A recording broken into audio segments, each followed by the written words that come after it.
Hello.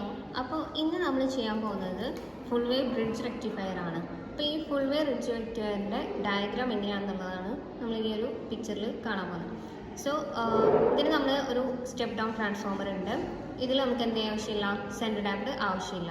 പിന്നെ നമുക്ക് 4 diodes D1, D2, D3, D4 എന്ന് പറയുന്ന 4 ഡയോഡ്സ് ആവശ്യമാണ്. അതേപോലെ തന്നെ ഒരു കപ്പാസിറ്റർ, അതായത് നമ്മുടെ ഫിൽറ്ററായിട്ട് വർക്ക് ചെയ്യുന്ന കപ്പാസിറ്റർ, പിന്നെ ലോഡ് റെസിസ്റ്ററും അതുപോലെ തന്നെ ഒരു അമ്മീറ്ററും നമുക്ക് ആവശ്യമാണ്. ഇനി ഇതിലെ ഇതാ നമ്മുടെ ഇക്വേഷൻ, അതായത് ഈ ഒരു എക്സ്പെരിമെൻ്റ് എന്ന് പറയുന്നത് ഈ ഫുൾ വേ ബ്രിഡ്ജ് റെക്ടിഫയറുടെ റിപ്പിൾ ഫാക്ടർ കണ്ടുപിടിക്കാനും അതേപോലെ തന്നെ അതിൻ്റെ എഫിഷ്യൻസി കണ്ടുപിടിക്കാനും വേണ്ടിയിട്ടുള്ളതാണ്.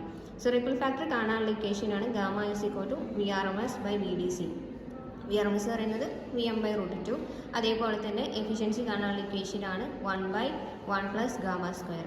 അപ്പോൾ നമുക്ക് ഈ ഒരു ഇക്വേഷൻ ഈ ഒരു എക്സ്പെരിമെൻറ്റ് നമുക്ക് എങ്ങനെയാണ് ചെയ്യാമെന്നുള്ളത് നമുക്ക് നോക്കാം. അപ്പോൾ ഇങ്ങനെയാണ് നമ്മുടെ ഈ ഒരു സർക്യൂട്ടിൻ്റെ കണക്ഷൻ വരുന്നത്. ഇവിടെ നമുക്ക് കാണാം 4 ഡയോഡ്സ് ഉണ്ട്, D1, D2, D3, D4 എന്ന് പറയുന്ന നമ്മൾ ഓരോ ജംഗ്ഷൻസ് ആണ് A, B, C, D എന്ന് പറയുന്ന 4 ജംഗ്ഷൻസ് ഇവിടെ നമുക്ക് കാണാൻ പറ്റും.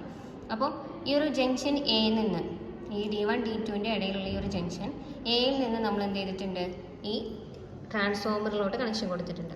അതേപോലെ തന്നെ ട്രാൻസ്ഫോമറിൻ്റെ മറ്റൊരു എൻഡിൽ നിന്ന് നമ്മൾ ഇതിൻ്റെ C എന്ന് പറയുന്ന ജംഗ്ഷനിലോട്ട് നമ്മൾ കണക്ഷൻ കൊടുത്തിട്ടുണ്ട്. അതേപോലെ തന്നെ Bക്കും Dക്കും ഇടയിലായിട്ട് നമ്മൾ പാരലൽ ആയിക്കൊണ്ട് കപ്പാസിറ്ററും അതേപോലെ തന്നെ ഒരു റെസിസ്റ്ററും നമ്മൾ കണക്ട് ചെയ്തിട്ടുണ്ട്.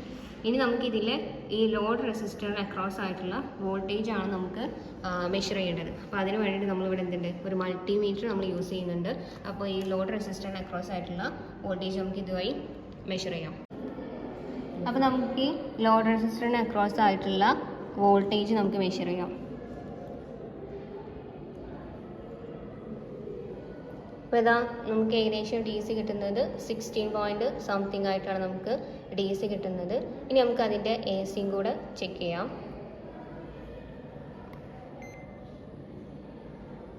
AC നമുക്ക് മാക്സിമം ആണ് കാണേണ്ടത്. ഏകദേശം 2.704 എന്ന് പറയുന്ന റേഞ്ച് നമുക്ക് VM കിട്ടി. അപ്പോൾ ഇങ്ങനെയാണ് നമ്മൾ ഇതിൻ്റെ റീഡിങ് എടുക്കേണ്ടത്. അടുത്ത് നമ്മൾ വിത്തൗട്ട് ഫിൽറ്റർ, അതായത് നമ്മൾ കപ്പാസിറ്റർ ഒഴിവാക്കിയിട്ട് ഇതിലെ ഔട്ട്പുട്ട് വോൾട്ടേജ് എന്താണെന്നാണ് നമ്മൾ ചെക്ക് ചെയ്യാൻ പോകുന്നത്. സോ നമ്മൾ റെസിസ്റ്റൻസിന് അക്രോസ് ആയിട്ട് നമ്മൾ മൾട്ടിമീറ്റർ യൂസ് ചെയ്യുകയാണ്. സോ നമുക്ക് റീഡിങ് മൾട്ടിമീറ്ററിൽ നോക്കാം. ഇതാണ് VDC വരുന്നത് 10.95 ആണ് നമുക്ക് VDC ആയിട്ട് കിട്ടുന്നത്.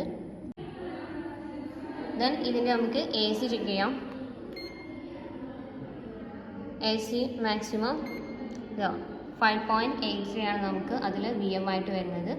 ഇതിൽ VRMS/VDC ആണ്. VDC നമ്മൾ ചെക്ക് ചെയ്തു. അതേപോലെ തന്നെ VRMS പറയുന്നത് Vm/√2 ആണ്. VM ആണ് നമ്മൾ ആ ഒരു മാക്സിമം ആയിട്ട് എടുത്തത്. അതിന് √2 ചെയ്യുമ്പോൾ നമുക്ക് VRMS കിട്ടും. അങ്ങനെ നമുക്ക് ഓരോ സെറ്റായിട്ട്, ഇപ്പം ഞാനൊരു റെസിസ്റ്ററിൻ്റെ ചെയ്തു, അതേപോലെ തന്നെ പല പല റെസിസ്റ്റേഴ്സ് വെച്ചിട്ട് നമുക്ക് അതിൻ്റെ ഓരോന്നിൻ്റെ റിപ്പിൾ ഫാക്ടർ കണ്ടെടുത്ത് നമുക്ക് ചെക്ക് ചെയ്യാൻ പറ്റും. അതേപോലെ തന്നെ നമുക്ക് റിപ്പിൾ ഫാക്ടർ കിട്ടിക്കഴിഞ്ഞാൽ എഫിഷ്യൻസി നമുക്ക് 1/1 + ഗാമ സ്ക്വയർ ഇത് വെച്ചിട്ട് നമുക്ക് എഫിഷ്യൻസി കണ്ടുപിടിക്കാം.